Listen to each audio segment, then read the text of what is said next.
I want to start with the Jacksonville trip, Shane. You have been on this trip, and we did something similar when I was at the University of South Florida when Skip Holtz took over the program from Jim Levitt. He felt like our kids needed some bonding time after what transpired at the end of Jim's run there at USF. And so he took the team to Dodger Town. Now, we went for a week as opposed to 2 days or a little bit over a day and a half. Basically, is what 2 days and a half is what Florida State does. Um, just talk a little bit about why Mike does that. Let's take people behind the line of scrimmage, behind the chains, out of bounds, whatever we're going to call this segment. But you've been a part of 3 of those trips to Jacksonville. I believe he started the first year he got here. Tell us a Yeah, little bit about what the team gets out of that, both the coaches and the players. sure. I really think it's the idea of stress, shared suffering, agitation, being uncomfortable and trying to perform through all that and just trying to put kids out of their comfort zone and get them together away from campus. It's part team building, it's part mindset, it's part going on the road, so to speak. It's a road game. There's a lot of ways you can spin it as a staff. Mike does a lot of team building on this trip. He always has, whether it's Dave and Buster's. There's a bonfire by position where guys get up and share if they feel compelled, and I think it's intended to be that way where guys do feel compelled to share and kind of kumbaya moment. So I think he's trying to manufacture some of that on this trip. I don't know. Again, I'm like you. I've traveled to a few different places. We've gone away for camp.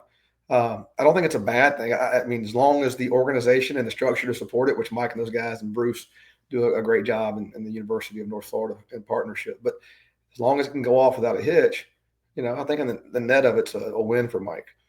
Yeah, the real stress is on the operations staff and the equipment team. Oh, Those guys. it's a whole operation. When you do that, essentially you're going for what I think they went an extra day this year, maybe just one day longer. But yeah, I mean, you're picking up the entire Jason Baisden, his crew, Bruce, the whole Carol, the whole organization moved. It's like a bowl game. We take everything there, staff meeting, exists in one of their meeting rooms, all the position breakout rooms, your video setup, your grease board, all the equipment that supports us as a staff and as players, whether that's athletic training or the actual EQ staff. It's just a huge operation, but they've done a great job.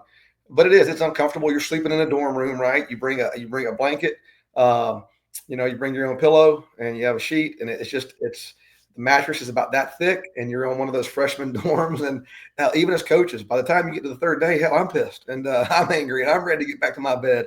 And so I think he wants to see that get stirred up in practice. And I know he talked earlier in the camp about earlier in the summer about not having to do that, but I think he believes it's important to put those guys in that situation. Yeah, my question to you, obviously how we did at USF doesn't mean it's the right way, right? We would go from 7 to basically 10 days. I can't remember exactly how long it was.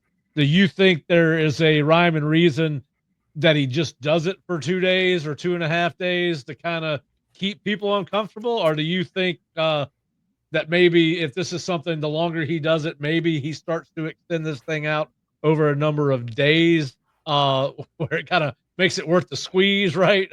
Makes the juice worth the squeeze type of thing. Do you think that you'll ever see Mike extend this to maybe taking it further south, and go get in front of fans and boosters, or do you think it's going to always stay Jacksonville and 2 to 2.5 days? That's a great question. And obviously he did extend it this year, like we said. I don't know. Like when I was at Rutgers, we put him in the hotel for in a 2 week, and they had to be on the bus, and we did make them suffer for a long time.